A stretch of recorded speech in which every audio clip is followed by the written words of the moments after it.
yofashiki nababwiye yuko ifasha muri kote ya analyse technique ntuzoyibaza ngo mbego ngo amakuru ari karavugwa hari na oya ibyo ntavyo zoguha mugabo yo nyene niyo izogucira resistance niyo izogucira support donc sport niyo izogucira ama trend lines donc ari fort na yari faible vyose izogendera bigucira turaza kubona ubwoko butatu bw'ama resistance n'ama support igenda iraca yo nyene ni yaca ikindi kintu naca abantu benshi bakunda kumbaza iyi logiciel ikora ku kintu cyacu cyose kiri tradable ikora ku mapere ya derive ikora ku mapere ya forex ikora ku mapere ya cryptocurrencies donc ku kintu cyacu cyose kiri tradable ukira kuyigihereza nayo ikaguhereza analyze y'icyo kintu ikaguhereza analyze y'icyo kintu mu mwanya muto no mu mwanya munini donc ari muri in minute ivyo turaza kubibona turaza kubica ku masonga. All right.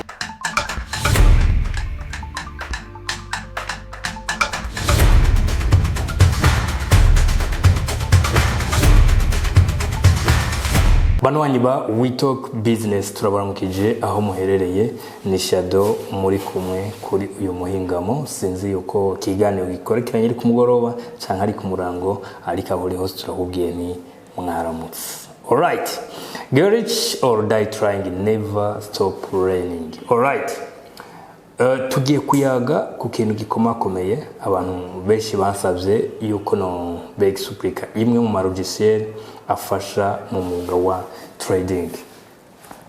Sinje gusigura trading, nje gusigura kimwe ku kindi uko logiciel ikora ku nibiyigize vyose.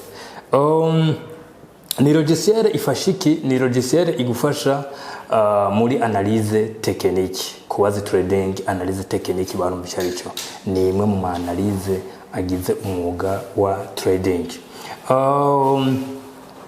Logiciel icyambere no babwira ni logiciel umaze kwishyira muri telefone yiwa mu machine mu machine yawe izovamo ari uko udafise access kuri yo machine, izovamo ari uko MT5 uyikuye mu machine ariko ni mu gihe uyifisemo comme installation, mu gihe uyifisemo urashobora kuyitunga kuri flash, urashobora kuyitunga mu machine indani, mugo urashobora no kuyitunga iri installe gusa utayitunze, donc utayitunze mugo ukayitunga iri installe muri MT5 cyangwa mu ma platform yandi akora nka MetaTrader 5 ari MetaTrader 5 ari MetaTrader 4 zose zirakorana nayo. All right, ngiye kubabwira rero ama composition agize iyi logiciel yacu. Mbega iyi logiciel hari abantu bibaza ngo yofashiki nababwiye yuko ifasha muri kote ya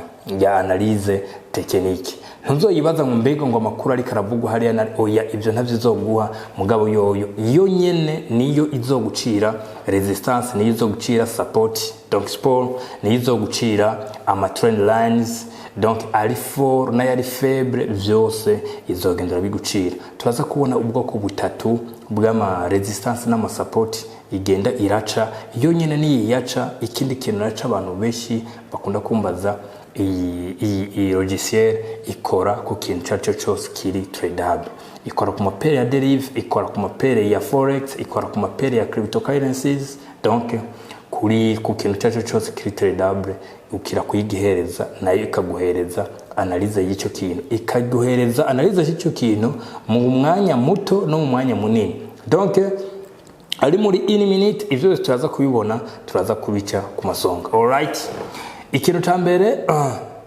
iyi logiciel urashobora kuvuga ni reka ndabe muri in minute analyze yatanze aka karorero nk'ubu kuri pair cyo turaraba ni volatility sa index. Urashobora kuvuga ni reka nigire no kuri gold ndabe ivyo yagira kora muri in minute. Aha tuhabona ibintu bishika kuri ibi bikurikira. Icyambere turabona iyi sport ifise kurere ya V, donc iyi novuga yuko ari sport iri a moyenne. Tuko turaza kubona n'amasport usanga ari fort na yari faible na yari a moyenne. Donc iyi ni mu sport aba ari a moyenne. Kindi kintu abantu benshi batazi, iyi logiciel iraguha alerte yuko aha hantu hari inguvu nyinshi z'abagurisha canke hari inguvu nyinshi z'abagura. Voilà, alright, byose turaza kubibona. Hama muri ibituba turabona ngaha, turabona yuko harimo amatrende ubwoko bubiri. Harimo trende za bleu, izi ni trende ziri novuga yuko ziri fort par rapport yizi za jaune. Izi za jaune aba ari ama trend mugabo ntabwo aba ari fort yizi par rapport yizi za jaune. Alright, ikindi naco turabona aha aka resistance gasa na jaune, aka gasa na bleu, aka resistance kerekana yuko saka resistance kari fort ahubwo na resistance kari a moyenne. Kari faible plutôt. Et puis urabona yuko aha kaje kari combine na trend ya jaune na trend ya bleu. Ivyo vyerekana rero yuko iba market imaze kugira ahantu donc ntiba iri 100% yuko ikigira ruturnema, mugaba haba hari probability yuko ikigira ruturnema cyane. Hari abandi bantu bakunda kubaza ati mbega utu tuburungu twa vert n'utu tuburungu twa rouge tuza ryari, mbega dusigura iki? Utu tuburungu dusigura ni yama alerte. Nkaha par exemple murabona ngaha yuko yagize akakarete no kuvuga panda iyo umwanya iyo buji yamaze hari ukumanuka kure no kuvuga ariyo mpamvu yashize alerte ya rouge. Ariko iyo haje iyi alerte mubona ya vert haba herekana yuko aba ari kimenyetso cyo kugura. Par exemple donc nkaha musupoza yuko haba hari ama signale atatu yari yerekana kuduga. Icambere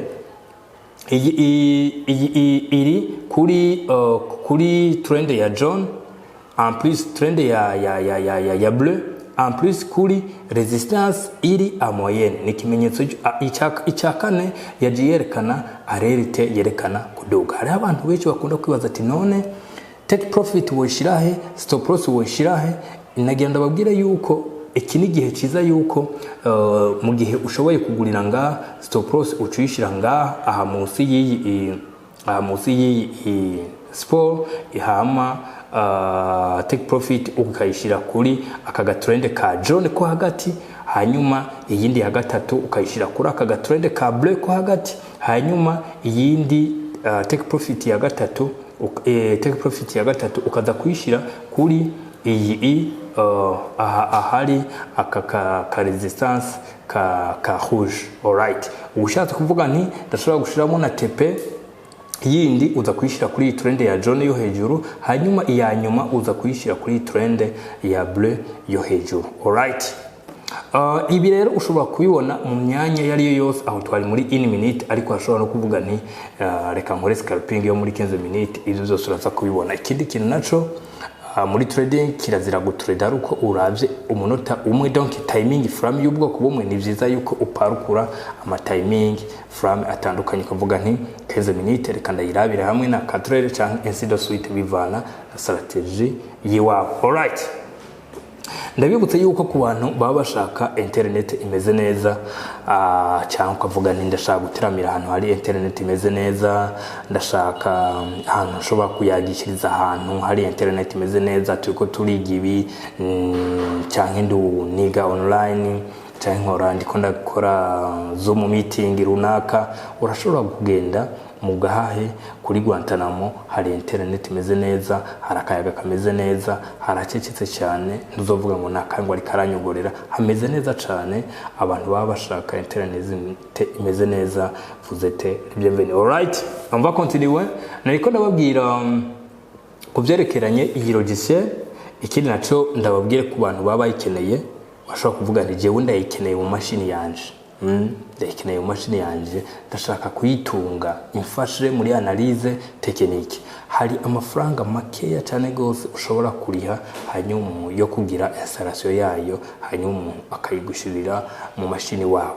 Ikintu nyamukuru kiba gikenewe yuko kiba kiri mu mashini wawe ni MT5 canke MT4 canke application ya Derive biravana. Hariho umuntu yumva ngo application ya Derive akaca yiyumviye ati none eske izo trader inzosangamo ya mapere ya Derive gusa? Oya, abanamba uzoisangamo ya mapere ya forex, aya cryptocurrencies, kuko hariho n'amamashini usanga iyi logiciel hatajamo MT5 ariko gasanga iyindi irakunze kandi logiciel ikajamo atakibazo biguteye. Alright,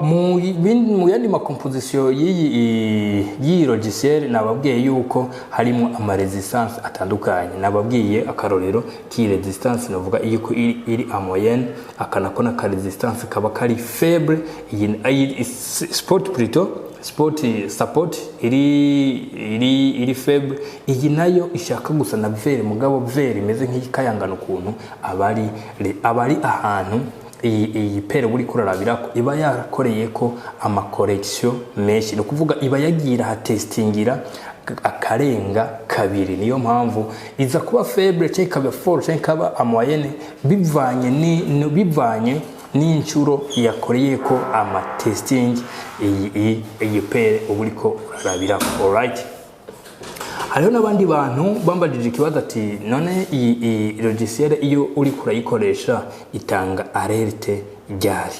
Atandukanye kuvuga nti Hezenite kandi irabira hamwe na Catrel cyangwa Essential Suite bivana strategy yiwa. Alright, ndabibutse yuko ku bantu baba bashaka internet imeze neza cyangwa kuvuga nti ndashaka gutiramira ahantu hari internet imeze neza, ndashaka ntabwo ushobora kuyandikiriza ahantu hari internet imeze neza turiko tubiga ibi cyangwa niga online cyangwa ndikunda gukora Zoom meeting runaka, urashobora kugenda mu gahahe kuri Guantanamo hari internet imeze neza, hari akayaga kameze neza, haracecetse cyane, uzobona runaka ngo arikaranyugurira hameze neza cyane. Abantu baba bashaka internet imeze neza vete level. Alright, amba continue niko ndababwira kubyerekeranye iyi logiciel.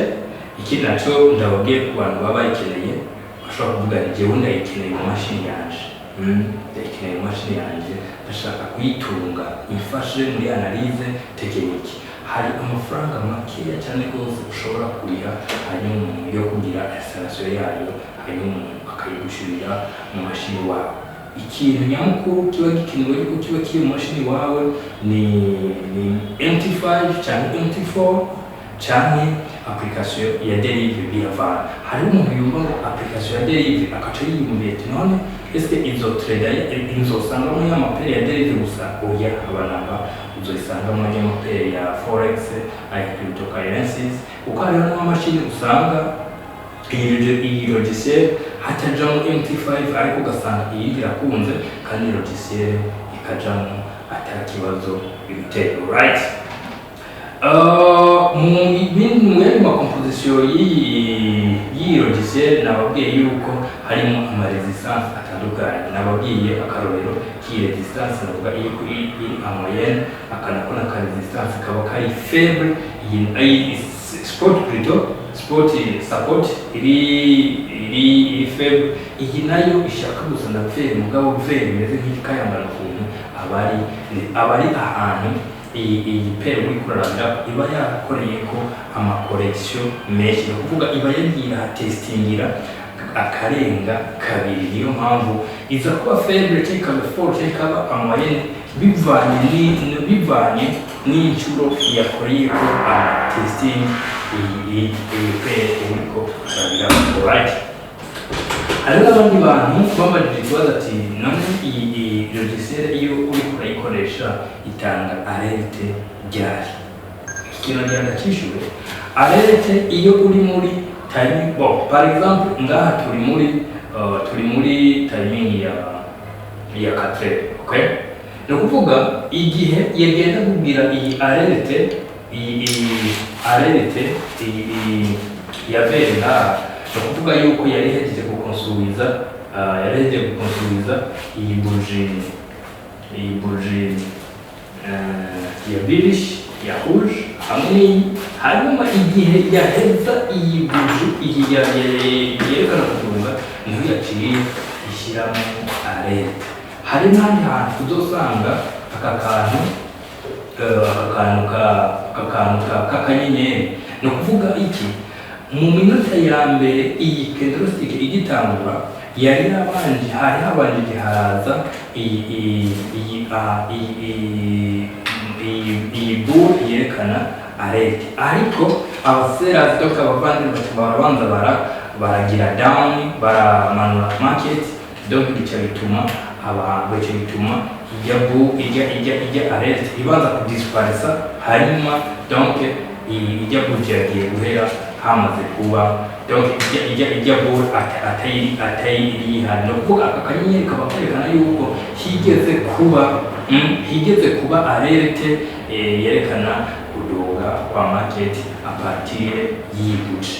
Iyo rero iyi buji ijya periode y'ijya buji irenze ihera ikihari, no kuvuga yuko nta apparition y'abavandere yigeze ihaba before panda toute cette periode y'ijya candlestick, right? Nibaza yuko ubu bari clarify kuko hari abantu bahora biyumvira ngo eske ubwo ntabwo iyi arete yoba iza ibi byo kuduga byahetse. Nagenda babwire yuko namwe muzobibona igihe muzomwitunze, kandi n'abayitunze ndibaza bo droppinga inyishu muri commentaire bovuga yuko uko bamaze kuyibona kugira duhanahane amakuru. Alright, hari abantu bibaza ati mbega take profit no ishyira hehe, mbega stop loss no ishyira hehe. Nagira iki kenda gisubiremo. Par exemple urabonye yuko aha ikweretse arete yo kugurishiriza ngaha, no kuvuga stop loss uza kuyishira quelque part ngaha hejuru ku mapips runaka par rapport yiyo uza gushira take profit. Uko take profit ngaha bisigura yuko uza kuyishira ngaha. Par exemple no kuvuga yuko take profit ushoboye kuyishira nko kuri 43.87, stop loss ukacishira ngaha kuri 44.50. urumva yuko amapips do benefice n'amapips do perte kame, murumva yuko amapips do benefice ari menshi par rapport.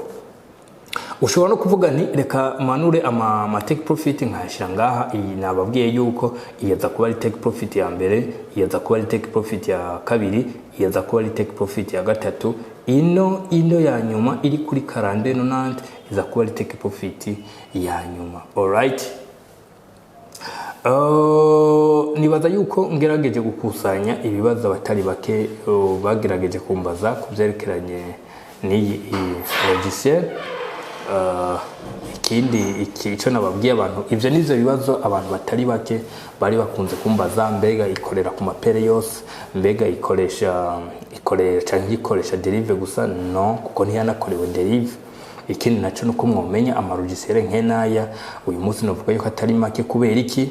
Turi muri monde navuga yuko iri digital, aho ikintu cyose wowe udashoboye kwikorera ahubwo usanga hariho ama intelligence artificielle ishobora kubigukorera. Hari ikindi kintu abantu bakunda kwiyumvira ati mbega eske ntabwo iri mu mashini ishobora kuba expire exit. iyi logiciel ndayitunze peut-être il y a 4 guhera 2021, ariko nta muntu numwe cyangwa naje ubwanje ndayishira mu mashini ngo ejo irabaye expire. Rero abandi bantu bashobora kuvuga nti oya Jesse nshaka yuko yinyestarira mu mashini, oya ahubwo ndakeneye yuko ndayigura yose uko yakabaye nkayitunga kuri flash cyangwa nkayitunga mu mashini.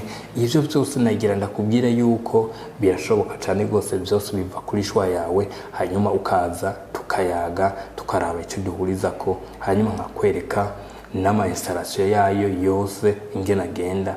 Biroroshye cyane gose kuko nanone byorohera babikoze. Alright, voilà, ni ivyo rero nagira ndabasangize kubyerekeranye iyi logiciel. Nibaza yuko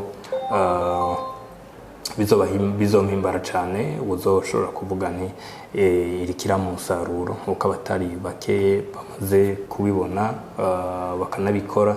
Nagira ndababwire yuko irisifi yuko ugerageza kuyimetriza ukayihuza na strategy yawe ukongera ukayihuza na psychology yawe. Icyo ndababwiye ntabwo izo gukorera analyse fondamentale, izo gufasha muri analyse technique. Ushobora kuba wahora uca resistance cyangwa sport cyangwa ama trend lines ugashiramo amayerere, ariko iyi ikoresha intelligence artificielle. Niyo mpamvu twizeye yuko uzobicompare no kuwe wahora ubica nayo irabe uko igenda irabitrasa kame uzobona ini difference. Alright, reka tubasezere tubifurize ibihe byiza n'ibikorwa byiza mu bari na mu byanyu. Alright.